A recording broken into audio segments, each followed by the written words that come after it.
Hello friends, Jennifer Pearson here, Thistle Gypsy. So I thought I would just have a little parting shot here with the Greenwood after all of the spreads I did with it, the time I spent with it in February. So I have this book, just a little notebook. And I did add several pages to it. So I not only just did spreads,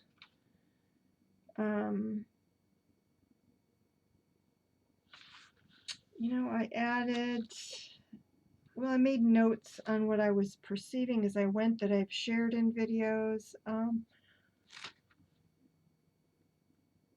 I made up the advice for all of the court cards, which I was seeing more as teachers by the end. And I also went through the minors and was thinking in terms of each of the suits, not radically differently from the way, they're normally perceived, but slightly different, and went through each of the cards and did a little short meaning for each of the cards, keeping that idea of that I was having for each of the suits in mind. I did the same thing with the majors, treating them as initiations. So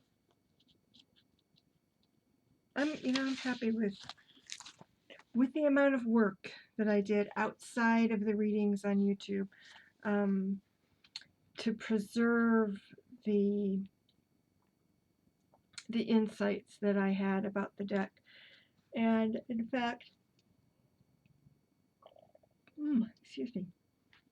I went so far as to get another notebook, because this one is like half used up, and it's like I need to start all over. I need to restart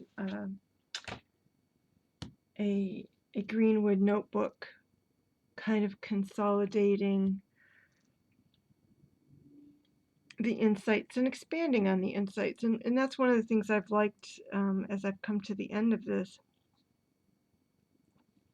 And as I was starting to write those little sentences about each of the cards, is that I was really wanting to expand it, so I'm at a point now with the images here that I'm feeling more in touch with them and can actually expand as I look at them and just kind of see how they fit in the larger picture of the deck. So those are all happy things, but the parting shot is this. I'm going to let the Greenwood provide an assessment. I'll pull 3 cards for the Greenwood to provide a little assessment of what it thinks at the end of our month together, my month of exploring it. So here we go. The 3 of Stones. Let's just pull them all. The 5 of Stones. Oh, all stones.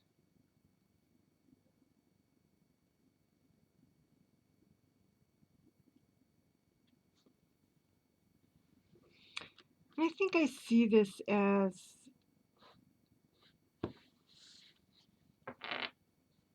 I immediately, when I looked at this, I thought, well, that's the notebook. Now, why I was thinking that, I don't know. But that's for whatever reason when I saw this.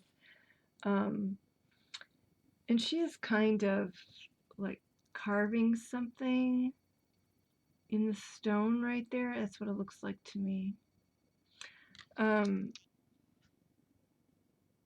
and it's just kind of a, a protected place, for growth. And this might even be the way the deck perceives itself, or is hoping that I am now perceiving it as a protected place for growth. Because, if the green woman is the presence speaking through this deck, then that's what the green woman is. That it's about growth and protecting growing things, right? And so I definitely agree with that. And again, I see the notebook as kind of part of that. This could be a variety of things, all together. Like if I were to like make one message out of all three, it would be essentially being more confident with this standing tall, being more confident of my own connection with the deck and my own understanding of the deck. But going through it individually, this would mean maybe letting go of some associations, which could be, I see some of these images as so dramatic. And I mean, interesting, but dramatic. And I think it has helped to undermine that, because it was a distancing kind of a situation. It's like, it's hard to sit down and have coffee and a conversation with somebody that you're kind of overwhelmed by, or somehow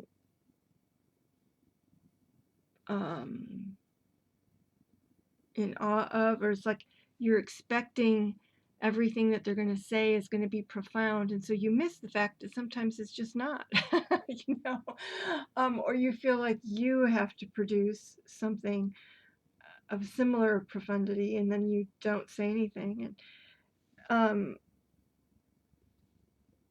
so yeah, I feel like this has a lot to do with getting over some of the drama and just getting to know the deck. And again, I see this as confidence. My advice for this is to stand tall and stand in your power. And so, as I've done with a number of decks, I feel like I'm coming to, is it perfectly there? I don't think so, but essentially coming to a point where where I am making this deck my own. I am deciding what it's going to mean for me, and I feel like I've connected with it. Just that whole thing of seeing that it's the green woman who's speaking, and that it works for resources and stuff. Just ended up making a lot of sense for me, and brought it kind of down to earth with all of these stones here, bringing things down to earth, instead of thinking of it necessarily as I don't know, a hyper spiritual kind of a deck. And I think it can still be used that way, as it also worked really well for ancestor readings and things of that nature. But yeah, to just kind of stand tall, stand up for how I see it and how I'm going to use it, and that's that. So I feel like this is positive, a positive outcome that the deck is providing here. And so let's look at the bottom. So we have a little shy page of stone. So I feel like this is the deck saying, come on out, Jennifer. Come on out. We will, we're going to build a campfire, and you're not going to feel left out anymore, because we're going to be buds. We're going to be buds. And yeah, I could play and just keep going. And there it is again. More buds. And positive energy. To me, that's positive energy. I don't know how anybody else takes it. Dispelling the negative energy. So I'm looking forward.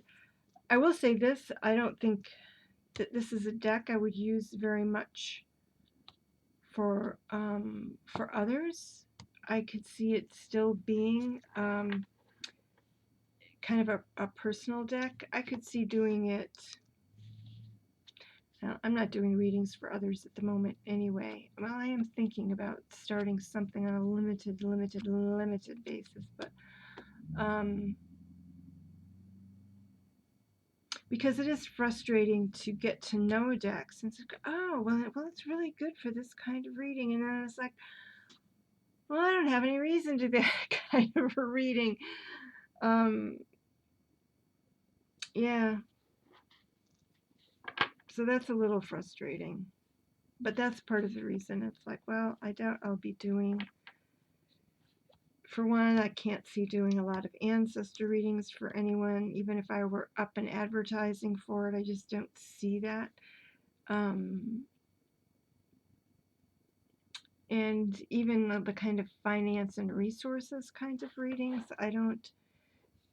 Again, that's people want like job and career, if love, of course, and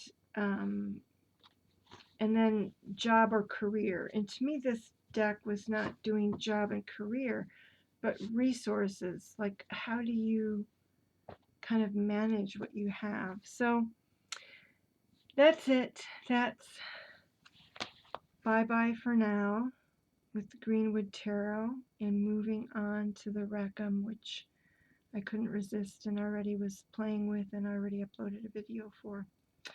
But wanted to say goodbye, YouTube-wise anyway. And I am putting this away for a little bit. But I'm probably going to get out. I'm probably going to get it out monthly because I think it's a good check-in, that resources thing, considering where I'm at in my life. I think that's a really good thing to check in with. And so I'm really happy that I now have something that's like, oh, I should check in with the Greenwood about X. Instead of thinking of the Greenwood and thinking, gosh, I should get it out, but God, what do I do with it? So I'm really happy with the results of spending this month with the Greenwood. And now on to the Rackham. All right, everybody, take care. Bye-bye.